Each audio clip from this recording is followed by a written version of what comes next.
네, 배우 신동욱 씨가 조부와 효도 사기 논란에 휩싸였습니다. 96살의 조부로부터 이른바 소송을 당했다고 하는데 일단 이 할아버지 측의 주장은 뭔가요? 지금 이제 이 할아버지는 이렇게 얘기를 해요.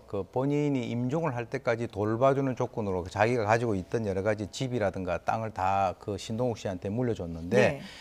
신동욱 씨가 자기가 알고 있는 여성에게 이 집을 갖다가 넘기고 난 뒤에 그 여성이 와서 자기를 집에서 쫓아내려 한다라고 얘기를 하면서 지금 이제 땅을 돌려달라라고 하는 소송을 제기를 한 상태인데요. 네. 지금 이제 또 신동욱 씨 측에서는 사실이 아니다. 네. 사실은 그런 것을 취득한 것, 즉 토지라든가 주택을 취득한 것은 적법 절차에 의해서 우리가 진행을 해왔고 네. 사실은 이제 이런 말은 하기는 싫지만 조부의 폭력으로 인해서 우리 집안이 3대에 걸쳐 가지고 상당히 고통을 받아왔다. 네네. 그래서 이제 가정 폭력이라든가 심지어는 살인 협박까지 있었다라고 하는 이런 나오지 않아야 될 소리까지도 지금 나오는 네네. 상당히 지금 이제 흙탕물 싸움이 지금 진행이 되고 있는 것 같습니다. 예.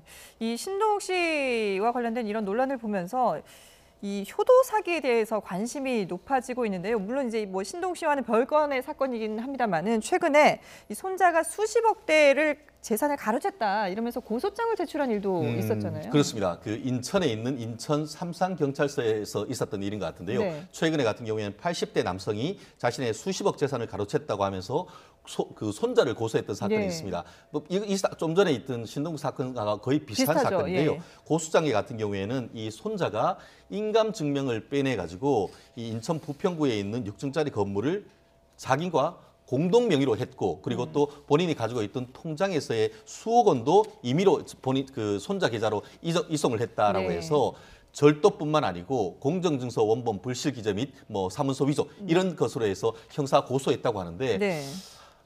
때마다 나오는 것이 이런 효도 사기 문제인 것 같은데 그러게요. 이 부분에 대한 어떤 제도적 개선이 좀 있어야 될 것 같습니다. 예. 이렇게 가족 간에 벌어지는 재산 분쟁과 관련된 그런 사건들과 관련해서는 어떤 부분들이 핵심 쟁점이 되는 건가요? 사실 우리 사회에서 효도 사기라고 하는 이 용어가 나오는 것 자체가 상당히 씁쓸한데요. 그렇죠. 예, 그리고 예. 이제 지금은 아들하고 아버지의 관계도 아니고 주로 할아버지, 이제 손자하고 예. 할아버지 관계인데 지금 이제 가장 문제가 되는 핵심 쟁점이라고 하는 것이 이제 친족 상도례라고 하는 제도가 있습니다. 네. 그것은 이제 뭐냐면은 이 8촌 이내 혈족이라든가 그리고 이제 4촌 이내 인척 배우자 사이에서 발생되고 있는 여러 가지 횡령이라든가 배임이라든가 사기라든가 이 재산 범죄에 대해서는 형벌을 가하지 않는 것을 얘기를 하는 겁니다. 예. 그것은 우리가 이제 일반적으로 고대 로마법에서 이 법이라고 하는 것은 문지방을 넘지 않는다라고 하는 그 정신을 그대로 이제 수용을 해서 한 것인데요. 가정의 문제는 가정에서 해결을 그렇죠. 하라. 그 안에서 예. 너희들끼리 해결하라라고 예. 하는 것인데 사실 우리나라가 이제 해방이 되고 난 이후에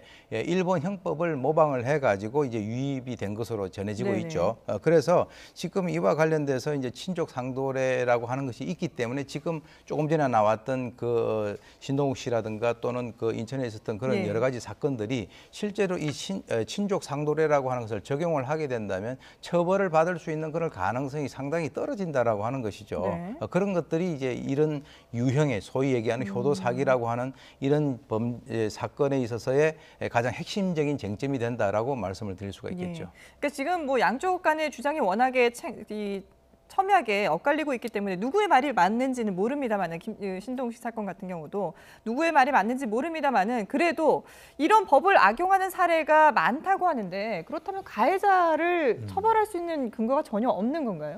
결론적으로는 처벌할 수가 있습니다. 실제로 중요한 것은 말씀드렸듯이 인감 도장을 몰래 가지고 와서 네. 그런 식으로 등기권리증에 도장을 임의로 찍은 다음에 재산을 넘겼다라고 할 경우에는 말씀하신 것처럼 재산 자체를 가지고 온 것에 대해서는 친족 상도례로 해서 형을 면제해서 처벌이 안 되지만 예. 그 과정에서 등기필증에 인감 도장을 임의로 찍은 것은 네. 사문서 위조가 되는 것이고 예. 그와 같은 등기권리증의 내용을 해서 등기소에 제출할 경우에는 이른바 공정증서 원본 불실기재죄라고 해서 예. 그 범죄가 이른바 사회적 법익에 관한 죄로서 처벌됩니다. 예. 그 부분은 친족 상도례가 적용되지 않다 보니까 네네. 설령 이 부분에 있어서의 재산죄로서는 처벌되지 않는다 하더라도 고소인 측의 주장대로 네. 임의로 이 도장을 가지고 와서 찍어서 그와 같은 재산을 넘겼다고 한다고 하면은 문서와 관련되는 죄로 엄벌에 처할 가능성도 현재로서는 남아있기 때문에 예. 실체적 진실을 가리는 노력이 좀 필요하지 않을까 그렇군요. 싶습니다. 그러니까 재산을 서로 가로채거나 이런 부분에 대해서는 처벌을 할 수는 없지만 그 과정에서 벌어지는 어떤 불법적인 행위에 대해서는 충분히 처벌이 그렇죠, 가능하다라는 말씀까지 듣도록 하겠습니다. 네, 오늘의 이슈 오윤성 순천향대 경찰행정학과 교수 그리고 최진영 변호사와 함께했습니다. 잘 들었습니다.